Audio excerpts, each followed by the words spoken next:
What's up, guys? My name's TB, and today we're talking about episode 62 in season 3 of My Hero Academia. And this episode was very interesting because we actually have a lot of new information about a lot of different people.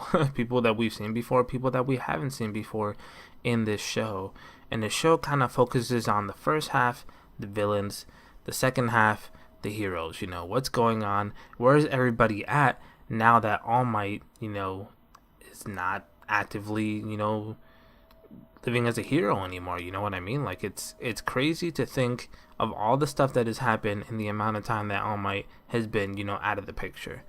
In the show, it actually says it's been 30 days, so it's been a month. It hasn't been too long, but long enough for people to start scheming, people to start plotting. And at the beginning of the episode, we see this guy. We don't know who he is. He's just chilling in his apartment, right? He's just relaxing. He's having himself a smoke, and he's thinking about what's the most important thing to him. And it's like, for you to know who you are and what you're trying to do with your life, basically. And then he's just reminiscing over what's been happening in the past couple, weeks, the events that's happening. He puts on the TV for a second. He sees that they're talking about All Might, and they're talking about Endeavor, how it's tough for Endeavor to fill All Might's shoes, but partly it's his fault because of his personality, and people just really don't like the type of person that Endeavor is. He's kind of has that abrasive personality. And the other part is that people put way too much emphasis on All Might and his character. It became way too big. Like, people just started thinking that he was the only person that could ever save them, and there weren't all these other heroes around. And to prevent from something like this being such a blow to the society in the future, it should just not depend on one person so much. And this guy, he agrees with that. Something that happens, though, is that he's starting to have a conversation with himself in his head, and this, right away, leads me to think that this is Twice. We later found out in the episode that this is Twice, but right away, from the moment that we saw this happen, I knew it was him. It couldn't be anyone else. I was like, oh my gosh, this is this dude. This is what he looks like without his mask. It's crazy. We see a couple of these new villains. They're not so new for long. That's why I say new like this. We see a couple of these new villains. They try to steal some money, I guess, from a cash register. They end up taking the whole entire thing. They take the whole entire cash register, the not just like the money. They take the counter and everything, and they're running away with it. And one of these no-name not villains, one of these heroes, don't know who he is, where he came from. He tries to stop them. He really does, but he's by himself. He gets knocked on the back of the head by one of the other people that are in this dude's team. I believe they're called the Reservoir Dogs. Why Reservoir? I don't know, but I guess they resemble dogs. They got their own little group there. And then we just see Twice thinking over what's going on. He gets a phone call from this guy. I believe his name is Garen, kind of like Jaren from Super, but with a G instead of a J. So Jaren. We've seen this man before. Obviously, he's making dirty deals. He's like a mob boss or a crime boss.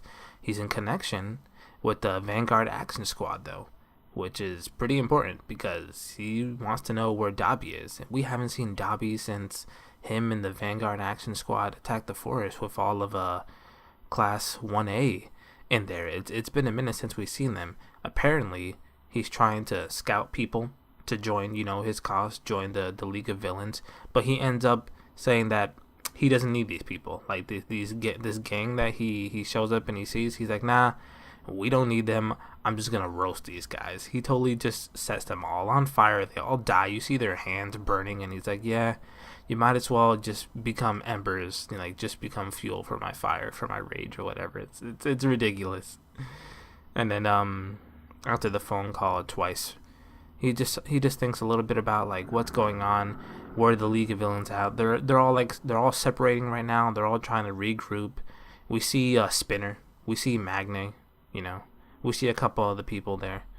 And then Twice tells us his story, which is really interesting. I would have thought that this would have been the backstory for a guy like this. So basically, what happens to Twice is his quirk is it allows him to split up, right? It allows him to split his body, so he can make more and more of him. And the only way that they can apparently like disappear is by taking a certain amount of damage. So he tried to like develop his own little posse of basically himself, and he wanted to be in charge of it. Well, the other like I guess doppelgangers, the other versions of himself didn't really like that. They didn't want him to be in charge, so they killed him. And after that, there was a certain period of time where they just all started killing each other. So it's like if you make clones of yourself and they kill you and they start killing each other, you never really know if you are the real you or if you're a fake. And this is something that he had to deal with for, like he said, a week and 2 days. It was crazy. That's his story. He's basically the only one left from that ordeal when he just made copies of himself that went crazy, and now it's just him. And now basically he's trying to find a place where he belongs. It's kind of sad in a way. He's trying to find a place where he belongs because he feels like he's always going crazy. He's hearing a voice in his head. Like, people say he's like a discount Deadpool, but I feel like he's his own character. He's definitely his own character. I can see where people get the Deadpool aspect, though. And then we meet this guy. His name is Overhaul. He looks like he's actually going to be a pretty strong villain in the future. I've seen, like, scans of him, but I have no idea, like, who he is, what he's doing, why he's there. All I know is, remember Team Reservoir Dogs? Yeah, they got demolished. They got destroyed by Overhaul and his team. So obviously they're not that strong. We don't even know what type of quirks they had. Like, they're gone off the face of this world. I don't know what happened. He, like, Overhaul showed up and then their freaking their truck or whatever they were driving is just blown up and destroyed. So we see him, you know, we see a little bit of, like, he talks like a little bit. We don't get to see too much from him or like what his aspects are or anything. We just get to see a little bit more of how Twice is thinking before it switches over to the villains, because that's the halfway mark of the episode where just villains are done. We're not going to talk about them anymore, and then it switches back to Midoriya and the students and stuff like that. So Midoriya is training, and while he's training, he brings up a thought that I had after last week's episode. Basically, he did use his arms. He used his arms for a little bit, you know what I mean? When he fought Bakugo, he used his arms for a little bit, and he was like, I had to be extremely careful with how I use them and how much I do, because when he's emotional, he's not able to control how much percent, you know, of One For All that he uses when he puts into his punch, and he doesn't want to screw up his arms any more than he already has. So he's gonna practice everything. He's gonna practice and put everything that he can into developing his shoot style a little bit more. We see Naito again. I was hoping to never ever ever see Naito ever again, but we see him again. He's just a douchebag, man. Like, every chance he gets, he's just trying to bring Class 1A down. He's like, ha, we heard that you guys had 2 people who didn't make it. Well, look at us. Everyone made it. Screw you, we're better. We pulled ahead. We're doing way better than you. And Todoroki gets upset when he hears that, because he's like, sorry guys, you know, it's my fault. Kirishima and Denki just tell him that, like, don't worry about it, you know, they're just don't worry about it. You don't need to worry about anything that Naito says. Because, like, he's just a show off, bro. He just loves to shove everything in your face, except for when he sucks, you know, when he makes a mistake. Anyway, we see I forget his name, but Midoriya fought him in the tournament arc, and he looks like he buffed up. He looked like he buffed up, man. I'll put his name up there when I put his picture up there, but he looked like he's been working on his quirk and stuff like that. The principal shows up. The principal talks about, you know, what's going to be basically the focus for them and for the students now that most of them, not all of them, but most of them have got their, you know, provisional license. That after this comes, you know, remember when they were doing internships? Basically, it's going to be like that. In order for them to become, you know, real heroes and use their actual provisional license, they're going to go into another internship in the future to help develop their quirks and for them to be better heroes and stuff like that. They mention that, and they have questions, you know, they ask their questions. This one dude comes up, I don't know his name either. I believe they said his name, but it was like for 2 seconds. He's like a dog person. He comes up there and he just says, he starts barking. Basically, he's mad at what Midoriya and Bakugo did. So now everyone knows, even the people, just because you're in the same school, and that doesn't mean that everyone knows who you are.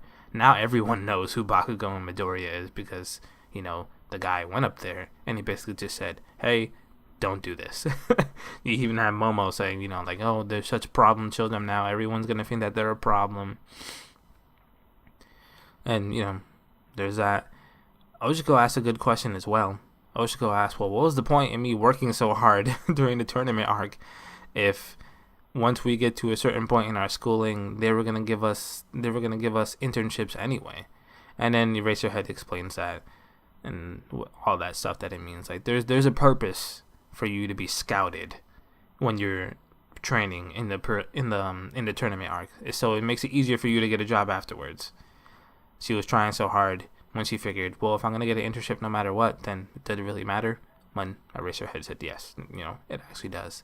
They cut to Bakugo making fun of him because he didn't clean well. Of course he's gonna blame it on Midoriya because Midoriya was cleaning as well. He's like, no, Midoriya should have been cleaning. This is not my fault. Not at all. And I think the most important thing about the hero aspect, you know, the second part of this episode is meeting the big three. Technically, Midoriya did meet the big three in this episode, but it was at the very end. We don't get to find out anything about them. We don't get to find out their names. We don't get to find out their quirks. Only the one guy who looks, to be honest with you, kind of similar to All Might. He's got the same hair color, you know, he's got the same muscular, you know, the body structure and everything like that. I believe his name is Mirio Togata. I believe that's its name. Midoriya meets him for a little bit, and that's it. He's like, oh, I heard about you. Don't worry, you'll find out who I am soon. He's not worried at all. He seems to have a lot of experience. You know, he's a third year. He's part of the big three, so he's not like, he's a big deal, basically. He's a big deal. Midoriya seems fired up. You know, he's back from his suspension one day earlier before Bakugo. He seems pretty excited about getting back in there because he was upset that he was going to be missing a lot of everything. Even Ida got in his face and he's like, no, this is what you get. This is what you get for doing something stupid and, you know, disobeying the rules. That's the type of person that Ida is. And that's pretty much the whole episode. At the end, they just about meet. They were just going to meet, but they don't actually meet. In the preview for the next episode, though, it looks like Mirio wants to fight everybody. Like, he just wants to take everybody on. He even says, like, he suggests that we fight him. And you see Midoriya, like, he's never taken this stance before. He's never seemed this excited to fight anybody ever.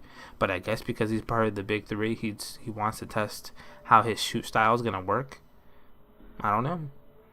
It seems like the next week might be one of the last episodes for the season, though.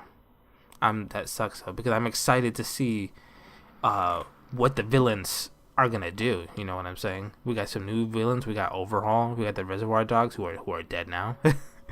Dobby and the villain action squad. See what they're doing. Who are they gonna be picking up? You know, stuff like that.